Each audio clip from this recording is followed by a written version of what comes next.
Good morning friends, welcome to స్ఫూర్తి news. స్ఫూర్తి live కార్యక్రమం ఇచ్చేస్తున్న మీ అందరూ కూడా ధన్యవాదాలు తెలియజేస్తే ఈనాటి ప్రధాన పత్రికల్లోని వార్తా విశేషాల్లోకి మనం ఒకసారి వెళ్లే ముందు మన స్ఫూర్తి న్యూస్ను సబ్స్క్రైబ్ చేసుకునే మిత్రులు ఉంటే దయచేసి సబ్స్క్రైబ్ చేసుకునే మిత్రులారా, మీరు సబ్స్క్రైబ్ చేసుకుంటే మన స్ఫూర్తి న్యూస్లో వచ్చే ప్రతి వార్త ఎప్పటికప్పుడు మీకు నోటిఫికేషన్ రూపంలో రావడం జరుగుతుంది.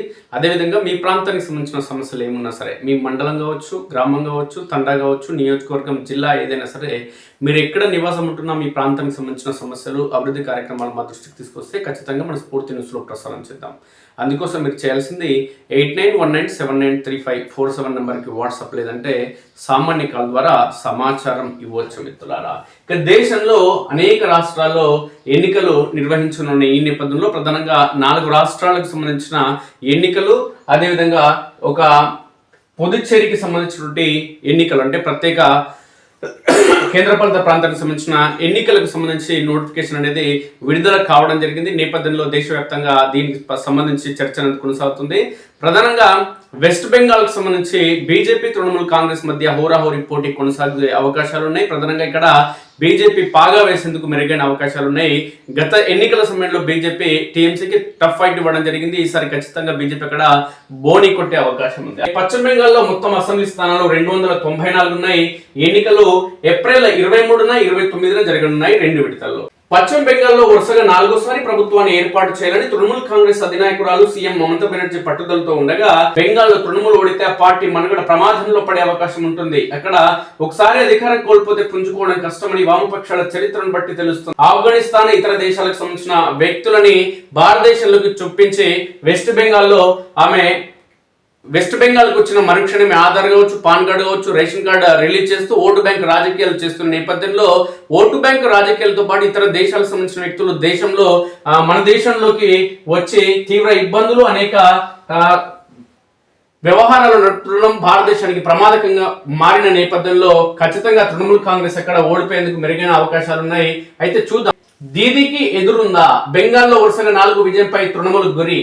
తొలిసారి గద్దెనెక్కాలని భాజపా తహతహ కాంగ్రెస్ వామపక్షాల పోరు ఉనికి కోసమే. అక్కడ ఏం లేదు ఎఫెక్ట్, ఓన్లీ టీఎంసీ బీజేపీ మధ్యనే పోటీ.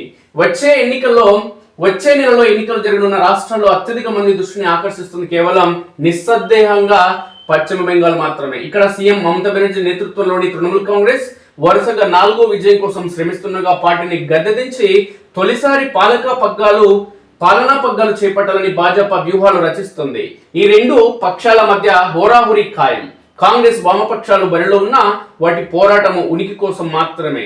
ఓటరు జాబితా ప్రత్యేక సమగ్ర సవరణ సర్ ప్రక్రియ ఈసారి ఎన్నికల్లో కీలకంగా మారనుంది. సర్తో రాష్ట్రంలో ఓటర్ల సంఖ్య 7.66 కోట్ల నుంచి ప్రస్తుతం 6.44 కోట్లకు తగ్గింది. చాలా నియోజకవర్గాల్లో సమీకరణలు మారిపోతాయి. ఇక తృణమూల అదేవిధంగా మమతపైనే భారం. రాష్ట్రంలో 15 ఏళ్లుగా అధికారంలో ఉండటంతో వ్యవస్థాగతంగా తృణమూల చాలా బలపడింది. మమత జనాకర్షణ శక్తి పార్టీకి అతిపెద్ద బలం. లక్ష్మీ బండార్, కన్యాశ్రీ, స్వాస్థ్య సాధి వంటి పథకాలతో మహిళలకు తృణమూల్ బాగా చేరువైంది. సర్కు వ్యతిరేకంగా క్షేత్రస్థాయిలో న్యాయస్థానంలో చేస్తున్న పోరాటం ఎన్నికల్లో పార్టీకి సానుకూల అంశంగా మారొచ్చు. బెంగాలీ అస్తిత్వంపై భాజపా దాడి చేస్తుందంటూ మమత ఆరోపణలు గుప్పిస్తున్నారు. దీర్ఘకాలికంగా అధికారంలో ఉండడంతో ప్రజల్లో సహజంగా ఏర్పడే వ్యతిరేకతతో పాటు అవినీతి ఆరోపణలు, పార్టీలో వర్గ విభేదాలు వంటి ప్రతికూలతలను అధిగమించగలిగితేనే తృణమూల్ మళ్ళీ గెలవగలుగుతుంది.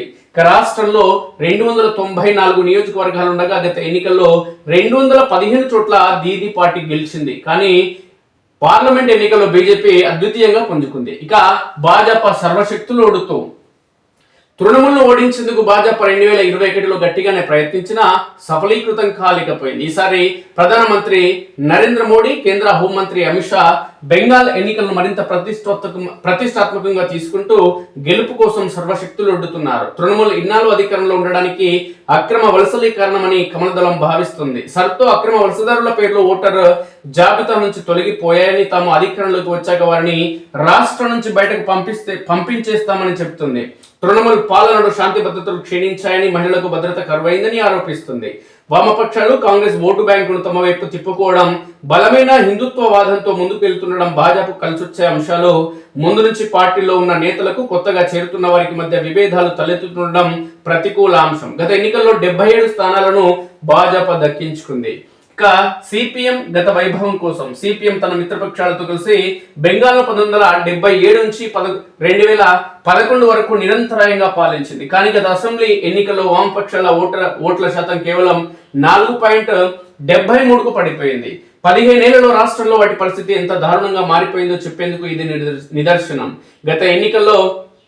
గత అసెంబ్లీ ఎన్నికలతో పోలిస్తే 2024 లోక్సభ ఎన్నికల్లో ఓట్ల శాతం పెరగడం, బంగ్లా బచావో యాత్రకు మంచి స్పందన రావడం సానుకూల అంశాలు. కాంగ్రెస్ తిరిగి పుంజుకోవాలని వామపక్షాల కంటే ముందు దశాబ్దాల పాటు బెంగాల్ను కాంగ్రెస్ పాలించింది. రాష్ట్రంలో తిరిగి పుంజుకోవాలన్న కృతనిశ్చయంతో ఈసారి ఒంటరిగా ఎన్నికల బరిలో దిగుతుంది.